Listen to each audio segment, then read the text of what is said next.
오늘 말씀은 마가복음 5장의 말씀입니다. 5장의 말씀으로 이제 예수님께서 갈릴리 지역의 호숫가 근처에서 있었던 하나의 사건을 기록하고 있는 것이 오늘 말씀의 하나의 배경입니다. 이 예수님 앞에 한 사람이 나왔습니다. 야이로라는 인물이 예수님을 찾아옵니다. 그리고 이 야이로라는 사람에게는 누가 있었냐? 외동딸 한 명이 있었습니다. 12살 된 외동딸이죠. 비록 오늘날 우리 현대 사회와 고대 예수님 시대 당시의 그 여성의 위치와 가치가 다르다 하더라도 하나밖에 없는 외동딸이니 그 야이로에게는 그 외동딸의 그 귀함과 소중함은 아마 말할 수 없이 당연할 것입니다. 그런데 어느 날 이 귀한 딸이 갑작스럽게 병에 걸립니다. 그리고 병을 앓기 시작하는 거예요. 처음에는 대수롭지 않게 생각합니다. 금방 나을 줄 알았어요. 사람들이 그렇잖아요. 병 좀 걸리면 조금 있으면 낫겠지, 조금 있으면 괜찮아지겠지 라고 생각을 하는데 시간이 지날수록 이 딸의 병세가 심각해집니다. 그리고 시간이 흐르면서 결국 이 딸은 목숨이 위태위태할 지경까지 도달하게 됩니다. 그야말로 서둘러 치료받지 않으면 안 되는 위급 상황에 이제 도달한 것이죠. 당시의 회당장, 오늘 말씀 가운데 보면 이 야이로라는 인물의 이름은 나와 있지 않지만 다른 복음서에 보면 야이로라는 이름이 분명하게 나와 있습니다. 그리고 이 회당장 이 야이로를 향해서 이 회당장인 만큼 회당이라는 곳의 관리자였고 또 관리자이니만큼 당시 어떤 권세도 있는 인물이고 또 나름대로 명망도 있는 인물이었을 겁니다. 그렇기 때문에 이 딸이 아픈 딸을 위해서, 소중한 외동딸을 위해서 그가 할 수 있는 모든 수단과 방법은 다 동원을 했었을 겁니다. 권세가 있고 나름대로 돈도 있었겠죠. 그러니까 좋은 명의와 또 좋은 약이 있다고 한다면 이 딸에게 다 할 수 있는 치료 방법을 다 썼을 겁니다. 그런데 딸의 병세는 나아지지 않고 악화만 돼가고 있었다는 거죠. 이런 상황 가운데서 이 야이로가 의지할 수 있는 것은 단 하나였습니다. 당시 갈릴리 지역에 놀라운 소문이 퍼지고 있었어요. 어떤 소문이 퍼지고 있었습니까? 예수라는 한 청년이 이 지역에서 정말 사람들을 고치고 귀신들을 쫓고 하는 놀라운 기적들을 일으키고 있다는 게 이 갈릴리 지역에 소문이 쫙 퍼지고 있는 상황이었다는 거예요. 그 소문의 주인공을 이 야이로가 이제 찾아가는 것이 마지막 수단이었습니다. 그래서 그 마지막 소문의 주인공인 예수를 이 야이로가 만납니다. 그리고 그에게 서둘러서 요청을 합니다. 선생님, 제 딸이 죽어갑니다. 제가 오셔서 당신의 손을 제 딸에게 얹어주시면 제 딸이 날 겁니다. 그러니 빨리 우리 집으로 와주세요 라고 이야기를 하는 것을 보게 됩니다. 예수님은 이 야이로의 요청을 받아들여요. 그래서 그의 집으로 같이 가십니다. 그런데 이렇게 야이로의 집으로 향하는 도중에 어떤 일이 있었냐면 예수님의 발걸음이 멈추게 되는 일이 생깁니다. 혈루증이라는 한 여인, 12년 된 여인, 이 여인도 공교롭게도 혈루증의 병이 걸린 것이 12년이었어요. 이 여인이 예수님의 옷에 손을 대고 고침을 받는 기적이 일어나는 일이 생기는데 그로 인해서 예수님께서 길을 딱 멈추고 그 여인을 찾는 데 시간을 쓰셨다는 거예요. 이런 시간 지체로 인해서 그 순간을 안타깝게 여기는 사람이 있는데 그게 누굴까요? 야이로예요. 왜? 요즘 우리 사회에 참 흔히 이제는 세월 사건 이후부터 많이 표현되고 있는 말 중 하나가 뭐냐면 골든타임이라는 말을 참 많이 사용됩니다. 그 이전에는 이런 말을 잘 우리가 사용하지 않았어요. 근데 이 골든타임, 그야말로 한 사람을 누군가를 살리기 위해서 절박한 아주 그 찰나의 시간, 아주 귀한 시간을 이제 골든타임이다 라고 이제 이야기를 하는데 야이로에게는 지금 예수님이 빨리 자기 집으로 가야 되는 이 시간이 지금 골든타임인 거예요. 근데 이 골든타임을 예수님께서 딱 발걸음을 멈추고 지체시키고 있다는 거예요. 그러니까 야이로의 속은 탈 수밖에 없는 거죠. 얼마나 애틋했습니까? 우리 사람들도 그렇잖아요. 급한 일이 있을 때 뭔가 빨리빨리 진행 안 되면 되게 조급하잖아요. 막 짜증도 나고 그렇습니다. 저도 그래요. 어디 급하게 가야 될 일이 있는데 차를 운전하다 보면 막 우리가 신호가 걸리고 막 이러면 좀 나도 모르게 짜증이 나요. 빨리 마음은 급한데. 야이로는 더한 거죠. 조금이라도 이게 빨리 가지 않으면 내 딸이 죽을지도 모르는데 왜 이렇게 멈춰서서 또 예수님은 내 심정을 모르셔서 엉뚱한 여자를 좀 찾고 빨리 가시지 라는 마음을 야이로가 품지 않았을까라고 저는 생각이 됐습니다.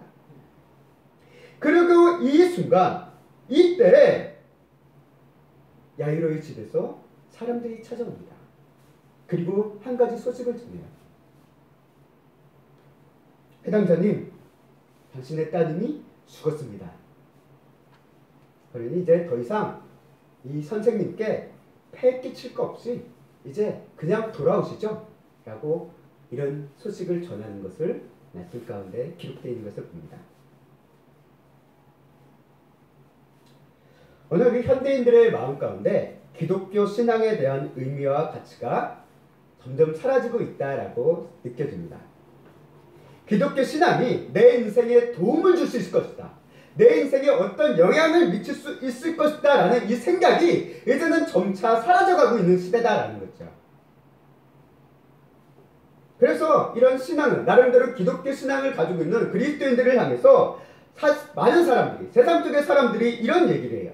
야, 교회 다닐 시간에 돈 벌어라. 교회 다닐 시간 있으면 자기 개발을 해서 좀 더 나은 삶을 추구해라. 교회 다니는 시간은 무의미하다. 그건 너 시간 낭비야. 다른 일에 힘써. 라고 얘기를 합니다.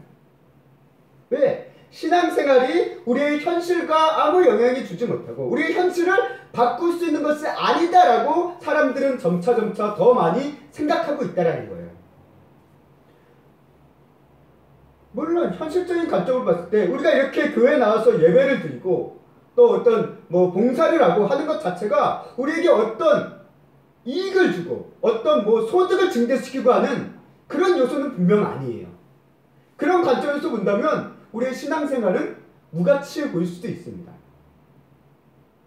심지어는 교회를 다니는 성도 안에서도 이런 기독교 신앙에 대해서 이 신앙이 내 인생에 어떤 영향을 줄 것이다. 내 인생을 어떤 변화시킬 것이다 라는 기대를 가지지 않는 사람들이 늘어나고 있는 현실을 우리가 듣게 된다는 것입니다.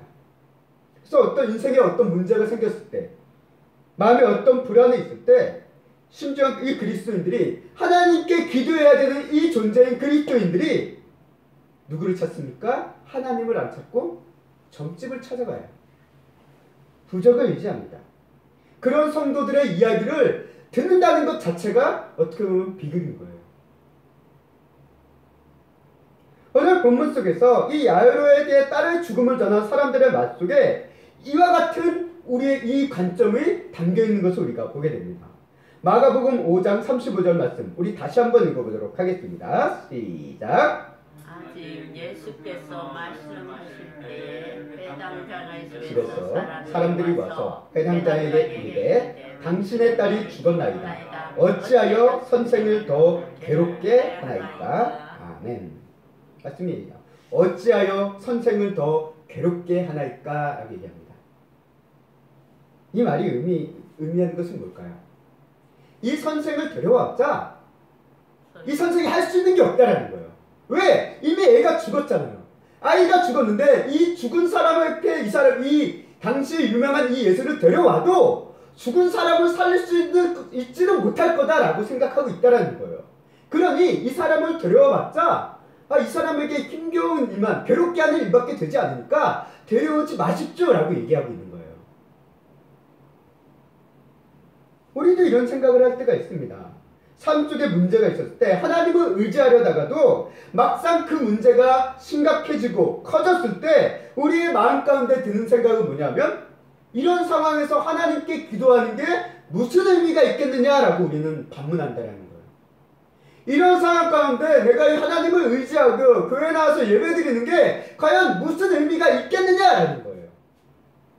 오늘 우리가 이 코로나 시대에 살고 있는 우리 이 현실 속에서 이 코로나라는 심각한 상황 가운데 우리가 교회에 나와서 예배드리는 게 무슨 의미가 있겠냐라는 거예요.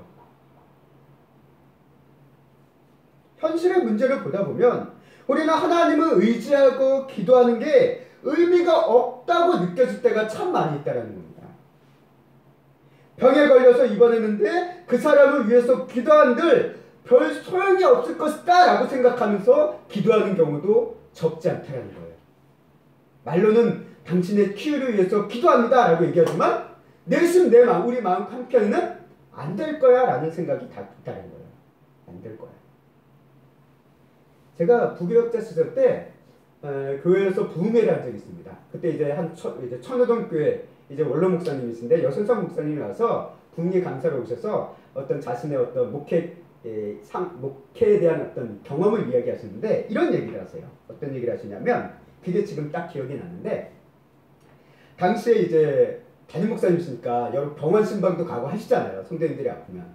그 당시에 이제 중요한 어떤 성도가 심각한 병에 걸리신 분이 있었다라고 얘기합니다. 그래서 목사님이 이제 신방팀을 꾸려가지고 병원에 찾아가신 거예요. 기도해 주시기 위해. 그래서 그 성도를 병원에 있는 성도를 만나서 함께 기도합니다. 기도를 하고 뭐 예배를 드리고 이제 딱 끝마치고 엘리베이터를 타고 딱 내려오는 가운데 그 신방팀 사람들이 소곤소곤 얘기하는 거예요. 뭐라고 얘기하냐면 야, 저분 안 되겠다. 저분 이제는 더 이상 숨쉴 수 없겠다. 이런 얘기를 하면서 내려왔다는 거예요. 그 얘기를 듣고 이 목사님이 어떻게 하셨냐면 차를 타고 성도 신방팀을 태운 다음에 삥 한번 둘러가서 다시 병원에 오셨다고 합니다. 그래서 또 올라가신 거예요. 올라가셔서 그분을 위해서 또 기도하고 또 내려오는 거예요. 그래서 이 사람들이 어리둥절하잖아요.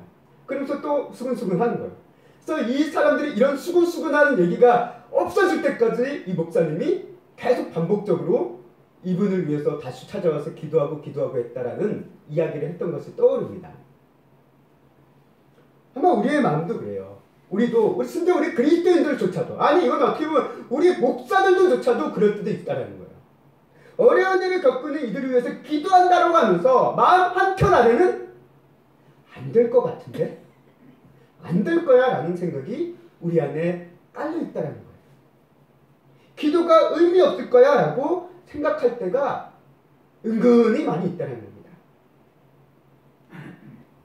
기도가, 예배가 본질적으로 우리의 신앙생활이 예수님을 바라보는 것, 하나님을 바라보는 것 자체가 우리의 삶 자체에 더 이상 의미가 없을 거야 라고 생각하며 살아가는 우리의 모습을 오늘 이 야이로의 이야기를 통해서 다시 한번 발견하게 된다는 겁니다.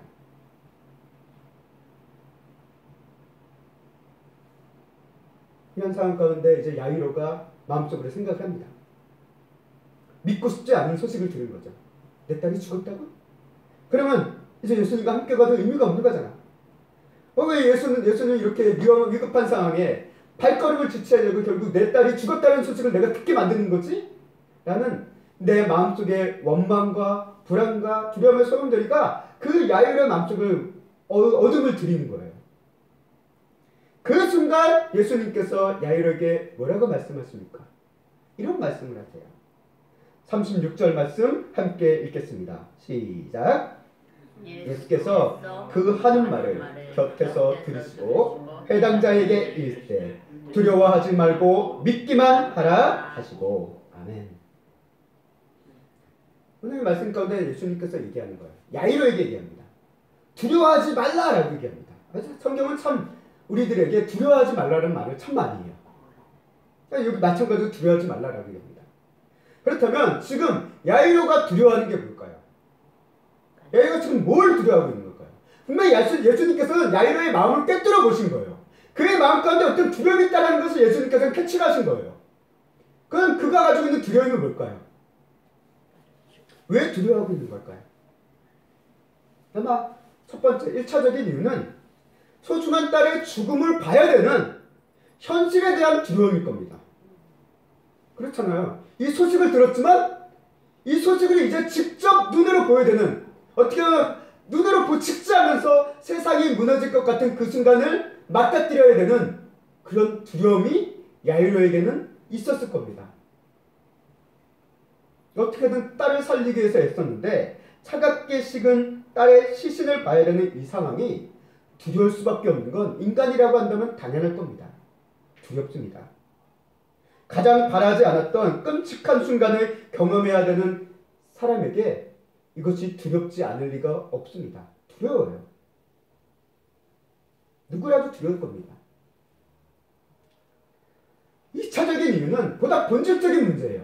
그건 뭐냐면 이 야이로의 마음 한켠에 가지고 있었던 또 하나의 두려움은 뭐냐. 가장 근본적인 두려움은 신앙을 통해서 내 기대가 이루어지지 않을지도 모른다는 두려움이에요. 내가 예수라는 사람을 의지해서 이렇게 모시려고 했는데 이제는 이분도 이 순간만큼은 어떻게 할 수 없을 거다라는 그런 두려움. 예수라는 존재가 가지고 있는 한계에 대한 두려움을 가지고 있다는 거예요. 한마디로 우리 신앙의 한계에 대한 두려움이 우리에게 있다는 겁니다. 이 두려움은 누구에게나 있어요. 우리가 오늘 이 시간도 이 자리에 나와서 예배드리는 우리조차도 예수님을 믿고 하나님의 전능하심을 믿고 그분의 위대하심을 믿고 죽은 자도 살리시고 사망 권세를 이기신 하나님을 믿는다라고 우리는 얘기를 하지만 실제 우리 안에서는 항상 어떤 생각이 있냐면 이런 하나님을 믿지만 그럼에도 불구하고 이르는 이 정도 되면 안 될 거야 라는 신앙의 한계에 대한 두려움이 있다는 거예요. 하나님을 믿는다라고 하지만 이 순간만큼은 안 될 것 같아. 여기서는 하나님도 안 될 것 같아 라는 이 신앙의 한계에 대한 두려움이 우리 안에, 우리 신앙인들 안에 늘 도사리고 있다는 겁니다. 딸의 죽음을 소식을 접한 야이로에게 바로 그런 상황이 온 거예요. 예수님은 더 이상 의미가 없어요. 야이로가 생각하기에 병든 자에게 손을 놔고 안수하고 기도해주면 그것까지는 치유해줄 수 있을지 모르지만 죽은 딸에 대해서는 살릴 능력이 없을 것이다 라는 신앙의 한계, 그것을 야이로는 두고 있다는 거예요. 그 두려움을 가지고 있다는 겁니다. 죽은 딸에 대해서 그가 뭘 할 수 있을까라는 불안, 불신, 예수라는 존재가 더 이상 할 수 있는 것이 없다라는 이 생각, 이게 지금 야이로가 가지고 있는 가장 깊은 것에 담겨있는 신앙의 한계로부터 오는 두려움이다라는 것을 오늘 말씀을 통해서 우리는 보게 됩니다. 이건 야이로만 그럴까요? 아니요, 우리도 마찬가지입니다. 오늘날 이 시대 속에서도 많이 있습니다. 어떤 문제 해결을 위해 하나님을 찾고 기도하고 의지했는데 문제 해결은커녕 더 안 좋은 순간으로 우리의 더 나아갈 경우도 적지 않게 있다는 거예요. 그때마다 우리는 신앙생활에 대해, 하나님에 대해 부정적인 생각, 신앙의 한계를 가지고 두려움을 가지고 바라보는 우리의 모습을 보게 됩니다. 내 인생의 기독교의 신앙은 무의미하다. 내 인생의 하나님은 무가치하다. 하나님은 아무것도 할 수 없는 무력한 존재다 라고 이야기하는 것이죠. 그래서 사람들은 이런 하나님에 대해서 본인들이 느끼기에는 이런 하나님보다는 당장의 현실적인 어떤 도움을 주고 현실적으로 어떤 체감될 수 있는 어떤 느낌을 주는 곳으로 찾아가는 거예요. 그게 어딥니까? 점집이라는 거예요. 부적이라는 겁니다. 여러 가지 성경에서 얘기하는 우상들이죠. 거기로 간다라는 거예요. 왜? 눈에 보이고 다 점집에만 가서 얘기 들어보면 어때요? 좋은 말 많이 해줘요. 뭐 언제가 길이고 또 어디로 가면 귀인을 만나고 뭐 올해 어떻게 되면 이제 이 인생이 풀릴 거고 뭐 이런 얘기를 해주잖아요. 어떻게 그들이 듣기에 참 현실적인 얘기 같잖아요. 그러니까 거기 간다라는 거예요. 얼마나 유용해 보입니까? 우리가 기독교 신앙을 단순히 마음의 안정을 위해서 심신의 단련과 수양을 위해서라고 생각한다면 우리 기독교 신앙은 현실의 문제 앞에 할 수 있는 것이 없습니다. 그러나 이 같은 신앙에 대한 한계의 두려움을 가지고 있는 이들을 향해, 그런 야이로와 같은 우리들을 향해 예수님께서는 말씀하시는 거예요. 오늘 뭐라고 말씀하십니까? 두려워하지 말고 믿기만 하라라고 얘기하고 있다는 거예요. 네 신앙의 한계에 대한 두려움에서 벗어나 믿기만 하라라고 얘기하고 있다는 거예요. 무엇을 믿으라는 걸까요? 이 점이 중요해요. 무엇을 믿어야 될까요?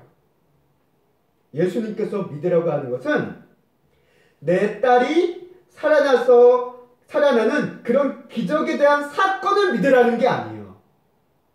기적의 자체를 믿으라는 게 아닙니다.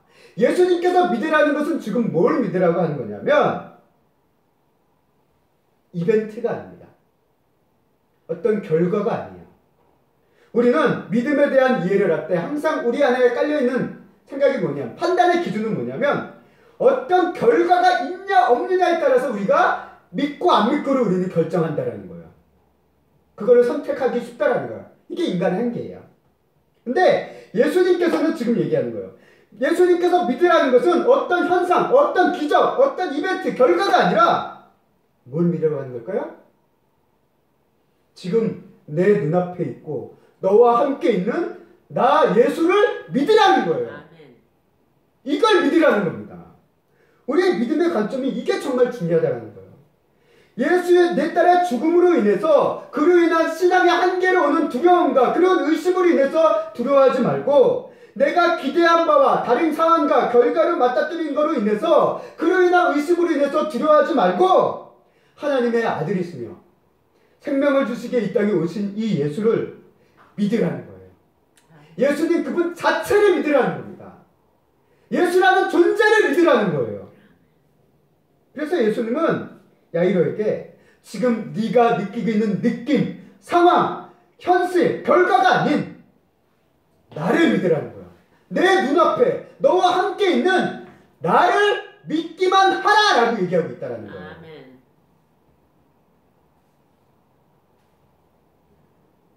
이게 정말 중요한 것 같습니다. 우리가 현실의 문제를 해결하기 위해 예수님을 의지하고 또 그런 어떤 특별한 기적과 뭐 이런 것들을 갈망한다는 것 자체가 나쁘다는 의미는 아니에요. 우리는 그럴 수밖에 없는 존재입니다. 그거를 기대할 수밖에 없는 존재예요. 이거를 이제 제가 이제 전도 폭발할 때 뭐라고 했냐면, 이거를 현세적 믿음이라고 우리가 표현을 하기도 합니다. 현실적인 믿음. 내 현재 문제를 해결하기 위한 그런 일시적인 믿음. 그런 믿음이라는 거예요. 근데 예수님께서 말씀하시는 이 믿음은 그 믿음 이상의 것을 얘기하고 있다는 거예요. 특별한 기적과 결과를 그리는 이들은 기적과 결과를 얻지 못하면 자신의 신앙에 대한 확신을 가질 수가 없게 됩니다. 그렇게 되면 나중에는 믿음으로 담대하기보다는 두려움으로 인해서 믿음을 가지지 않는 것을 선택하기가 쉽게 돼요. 왜? 기적이 안 이루어지니까. 내가 상황한 상황들이 자주 안 벌어지니까 이거를 안 주시는 하나님을 믿을 수가 없다는 거죠. 그러다 보면 하나님 앞에 하나님을 믿기보다는 신앙의 한계에 대한 두려움으로 멈춰설 수밖에 없다는 겁니다. 우리의 문제도 여기 있습니다.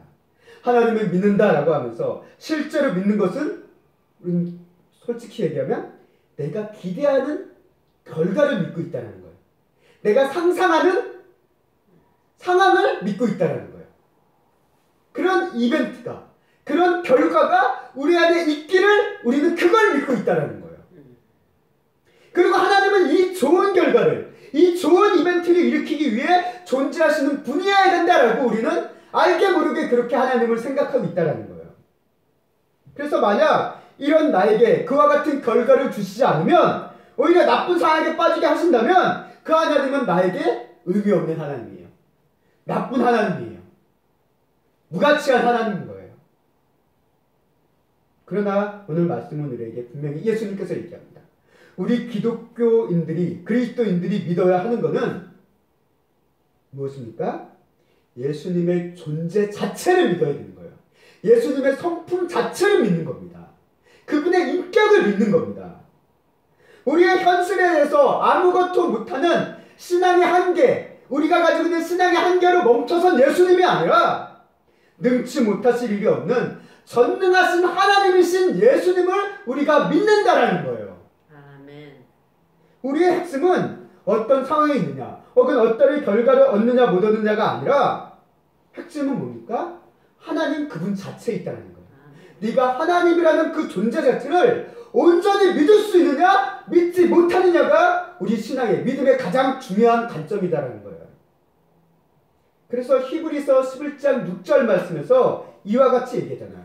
믿음이 없이는 하나님을 기쁘시게 하지 못하나니 하나님께 나아가는 자는 반드시 그가 계신 것과 그가 자기를 찾는 이에게 상 주시는 이심을 믿어야 할지니라 라고 얘기하고 있습니다. 여기서 강조하는 것은 무엇입니까? 그가 계신 것, 살아계신 거예요. 존재하고 계신 겁니다. 함께하고 계신 것을 믿는 거예요. 그리고 그가 자신을 찾는 이들에게 상 주시는 이심. 여기서 우리가 상에 포커스를 맞추는 게 아니라 그 상을 주시는 분이다라는 것을 우리가 포커스를 맞추는 거예요. 상을 주시는 분.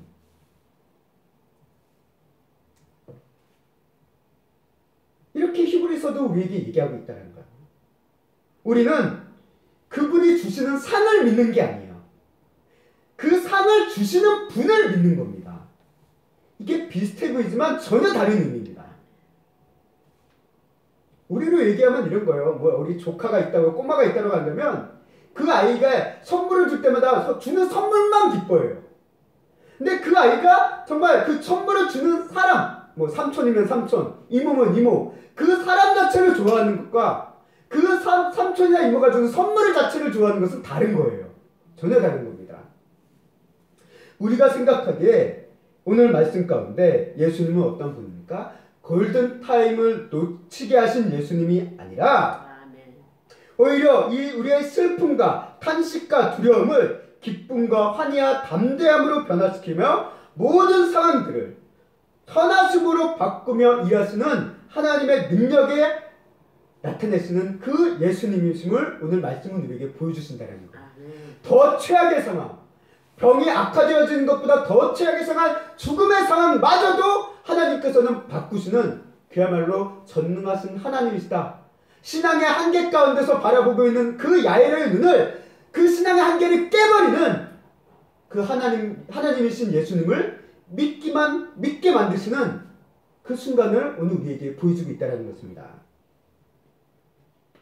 우리는 성경의 상황과 성경을 읽다 보면 여러 가지 상황들이 있습니다. 여러 가지 기적들이 있습니다. 여러 가지 구원의 사건들에 대한 기록들이 많이 있습니다. 그러면서 우리는 그것을 읽을 때마다 우리는 어떤 생각을 할까요? 그 성경에 있는 그런 상황들과 이벤트가 나에게 똑같이 생기길 바란다라고 그것을 믿는 게 아니라 그 일을 행하신 하나님을 바라보게 하는 거예요. 성경의 가장 큰 목적은 그겁니다. 성경에 이러한 일이 있었어. 만나를 주셨어. 물을 터지게 하셨어. 구원을 하셨어. 이런 일들이 나에게도 똑같이 일어나야 돼. 비슷하게 일어나야 돼. 그런 생각을 하지 말라는 건 아니에요. 우리는 그런 기대도 소망도 있어야 됩니다. 그러나 정말 중요한 것은 거기에 자체에서 머물러서는 안 되라는 거예요. 그 일을 행하시는 분, 그 하나님을 바라보게 하는 게 성경의 가장 큰 목적이라는 거예요. 구원을 주시고 정말 마른 땅에 샘물이 솟아나게 하시고 만나를 주시고 옷을 부려터지지 않게 해지지 않게 하시고 그들을 지키시고 보호해 주시는 그 은혜의 하나님을 바라보게 하는 것, 그것이 성경의 기록의 가장 큰 목적이다라고 저는 생각을 합니다. 그리고 그 같은 일을 행하신 하나님의 선하심과 그 백성들의 사랑하심을 이 성경을 통해서 깨닫게 해주시는 거예요. 그리고 그 은혜를 오늘 우리에게도 아낌없이 주실 것을 약속하신 하나님 그분 자체를 믿는 것이 믿음이라는 거예요. 아멘. 믿음.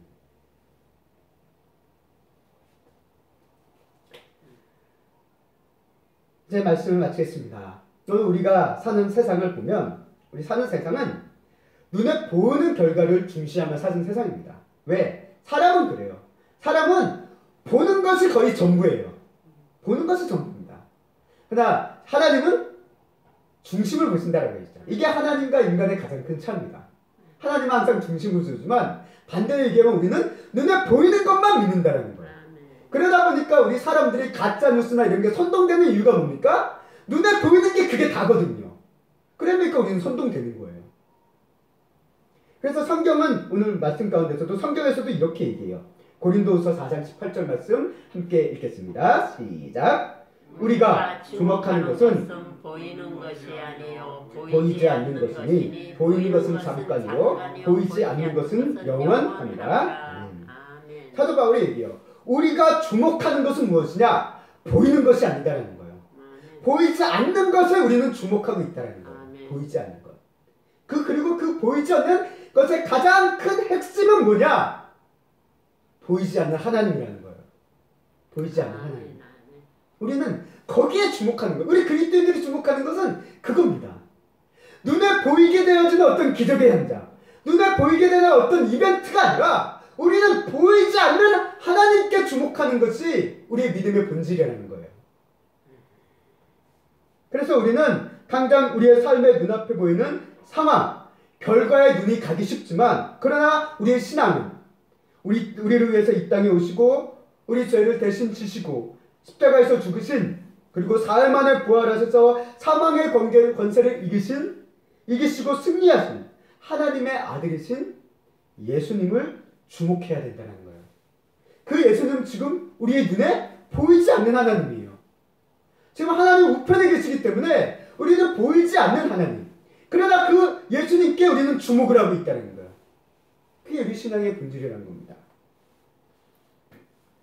나를 낙심케 하는 세상의 소리가 아니라, 사람들의 소리가 아니라, 두려워 말고 하나님이신 예수 자신을 믿기만 하라 라고 하는 구원의 소리에 집중하라, 귀를 기울여라 라고 오늘 말씀은 우리에게 얘기하고 있습니다.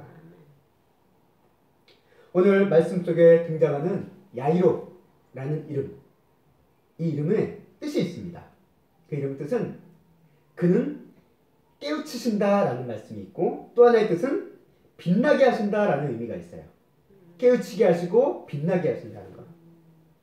이 이름 그대로 오늘 야이로는 예수님을 믿음으로 인해서 깨우침을 받은 거예요.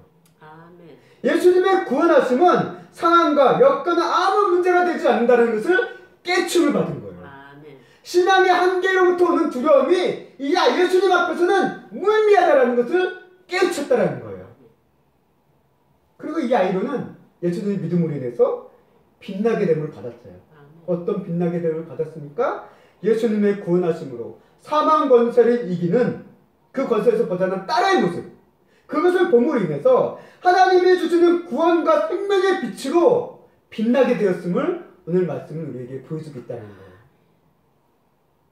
오늘 우리의 인생도, 우리 새임교회 성도님들의 삶도 이런 야이로와 같은 하나님의 깨우치게 하심, 또 하나님의 빛나게 하심이 함께하는, 또 나타나는 귀한 성도님들의 삶이 되시기를 간절히 소망합니다. 아멘. 믿음이 없어 두려워하며 아무런 기대 없이 사는 무의미한 신앙에서, 또는 신앙의 한계로부터 오는 그 두려움에서 이제는 벗어나 예수님을 온전히 믿음으로 하나님의 구원하심의 은혜로 사는 우리 새임교회 성도님들이 되시기를, 우리 자녀와 또 이 교회가 될 수 있기를 주님의 이름으로 간절히 소망하고 축원합니다.